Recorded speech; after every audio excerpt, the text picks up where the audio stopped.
নমস্কার বন্ধুরা, আশা করছি তোমরা সবাই খুব ভালো আছো।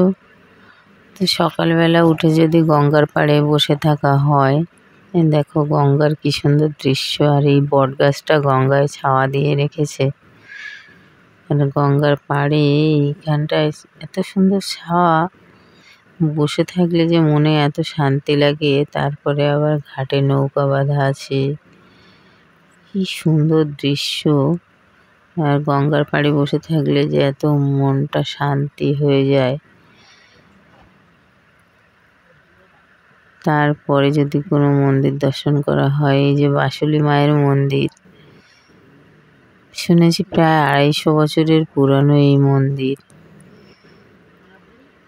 দেখো মন্দির প্রাঙ্গণটা কত বড়। আর উনি ওই মন্দিরে কাজ করেন। সমস্ত অত বড় জায়গাটা উনি পরিষ্কার পরিচ্ছন্ন রাখেন। আর মায়ের মন্দিরে এখানে বসে থাকলে মনে হয় কি যে মন পবিত্র হয়ে যাচ্ছে, সারা শরীর শীতল হয়ে উঠছে। কি ভালো লাগছে সকালবেলা মন্দির দর্শন করতে। বাসুলি মাতা মা দুর্গার একটা রূপ। তো কি সুন্দর এই জায়গাটা। তার পাশাপাশি শিব ঠাকুরের মন্দির, কালী মায়ের মন্দির, বড় ঠাকুরের মন্দির সব পাশাপাশি গড়ে উঠেছে। আর এই গাছে সিঁদুর লাগিয়ে রাখা হয়, সবাই এই সিঁদুর ব্যবহার করে মায়ের মন্দিরের। কি যে ভালো লাগে এইখানে আসলে। তো সেইভাবে আসি ঠিকই, কিন্তু সেইভাবে ভিডিও করা হয় না। এই জায়গাটা কোথায় জানো? এই জায়গাটা হচ্ছে মুর্শিদাবাদের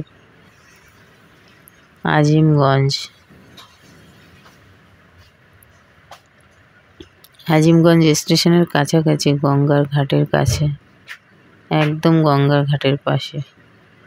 এখান থেকে একটুখানি গঙ্গার ঘাট।